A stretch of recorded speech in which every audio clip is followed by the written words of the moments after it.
10 நாட்களாய் ஒரு 3 முத்தான 10 நாட்கள் உண்டு. ரமலானுடைய கடைசி 10 நாட்கள்.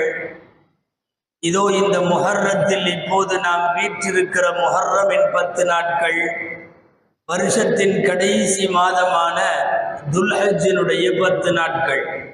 இந்த 10 நாட்களுமே பெரும்பாக்கியத்திற்குரியவை. ரமலானுடைய இறுதி 10 லைலத்துல் கத்ரின் மூலம், முஹர்ரமில் இந்த 10 ஆஷூரா என்று நாம் அடுத்து எதிர்நோக்க இருக்கிற நாளின் மூலம், துல்ஹஜ்ஜில் தியாக திருநாள் ஈதுல் அத்ஹா என்கிற திருநாளின் மூலம் 10 நாட்களையும் அல்லாஹ் மேம்படுத்தி வைத்தான். அல்லாஹுடைய நாட்களை நினைவு கூறுங்கள் என்கிற போது இந்த முத்தான 10 நாட்கள் மிக முக்கியமானவையாக கருதப்படுகின்றன. அதில் நாம் இப்போது வீற்றிருக்கிற முஹர்ரம் மாதத்தினுடைய முதல் 10 நாள் இந்த வாரம். நாம் இந்த வாரத்தில் இன்னும் ஒரு 2-3 நாட்களில் ஆஷூரா நாளை அடைய இருக்கிறோம். உலக வரலாற்றில் மிக பெரும் தாக்கங்களும் அல்லாஹுடைய அருள்களும் எதிரிகளின் துவம்சமும் இவைகளெல்லாம், இந்த நிகழ்வுகளெல்லாம் நடைபெற்ற வரலாற்றினுடைய மிக பிரம்மாண்டமான நாளாக ஆஷூரா நாள் கருதப்படுகிறது. இந்த மாதம் முஹர்ரம் மாதம். இதற்கு அல்லாஹுடைய மாதம் என்று பெயர் வைத்தார்கள் பெருமானார் ஸல்லல்லாஹு அலைஹி வஸல்லம். ஷஹ்ருல்லாஹில் முஹர்ரம். முஹர்ரம் அல்லாஹுடைய மாதம். இந்த மாதத்தில் நாம் நின்று நினைவு கூறத்தக்க மிகப்பெரிய நிகழ்வுகளாக இந்த உலக வரலாற்றில் 2 நிகழ்வை சொல்லலாம். ஒன்று, சில 1000 ஆண்டுகளுக்கு முன்னாலே ஹஜ்ரத் மூசா அலைஹிஸ்ஸலாமோடு மல்லு கட்டிய, கொடுங்கோல் ஆட்சி புரிந்த சர்வாதிகாரியான ஃபிரௌன் அழிந்து போனது முஹர்ரம் 10. அந்த அடிப்படையில் வரலாற்றில் இந்த நாள் நீக்கமறு நிறைந்திருக்கிற நாள். மறுபக்கம் இந்த உம்மத்தில் மிகப்பெரிய துக்க நிகழ்வாக கருதப்படுவது பெருமானார் ஸல்லல்லாஹு அலைஹி வஸல்லத்தினுடைய திருப்பேரர் இமாம் ஹுசைன் ரலியல்லாஹு அன்ஹு அவர்கள் கோரமான முறையிலே கர்பலா போரில் அவர்கள் கொல்லப்பட்ட நாளும் இந்த ஆஷூரா நாள். இந்த 2ம் இதே மாதத்தில், அதுவும் இந்த வாரத்தில் நடைபெற்றது. ஆனால் ஆஷூரா என்கிற நாள் அது ஆதம் அலைஹிஸ்ஸலாம் காலத்திலிருந்து புனிதம் பெற்றது. வரக்கூடிய புதன்கிழமை இந்த ஆஷூரா நாள் எல்லா நபிமார்களின் காலத்திலேயும் அது போற்றுதலுக்குரிய நாள். ஆஷூரா நாளில் நாம் மட்டுமல்ல, முந்தைய ஷரியத்திலே உள்ளவர்களெல்லாம் நோன்பு வைத்தார்கள்.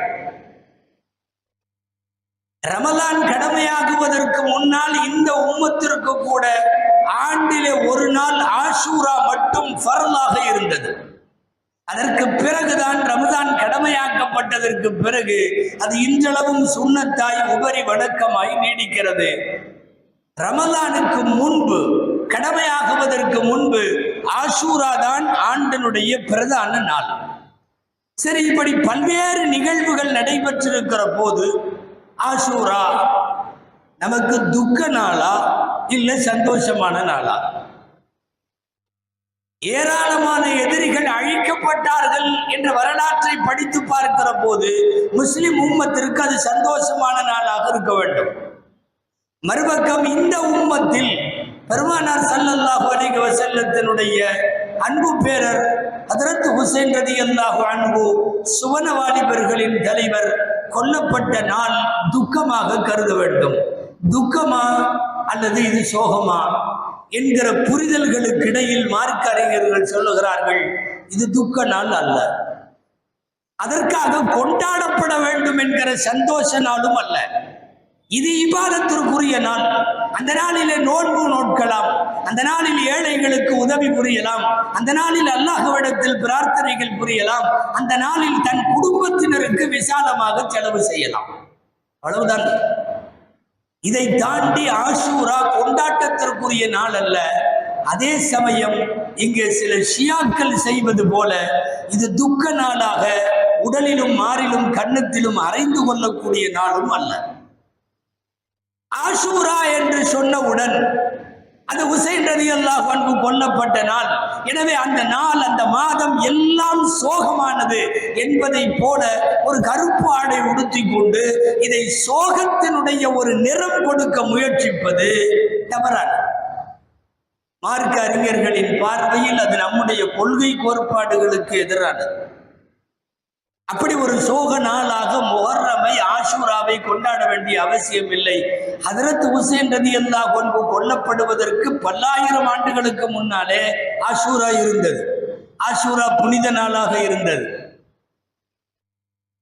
மதீனத்தில் மண்ணிற்கு பயணம் புறப்பட்ட பெருமானார் ஸல்லல்லாஹு அலைஹி வஸல்லம் மதீனாவிலே போய் ஆஷூரா நோன்பு வைக்க சொல்லி அவர்களும் வைத்து உம்மத்தை வைக்க சொன்ன நாளிலே இருந்து சற்றேறக்குறைய 50-60 வருஷத்துக்கு பிறகுதான் ஹுசைன் ரலியல்லாஹு அன்ஹு கொல்லப்படுகிறார்கள்.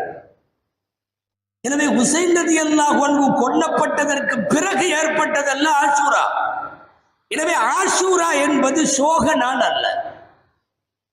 வரலாற்றில் சொல்ல போனால் மகிழ்ச்சிக்குரிய ஏராளமான செய்திகள் ஆஷூராவில் நடைபெற்றது.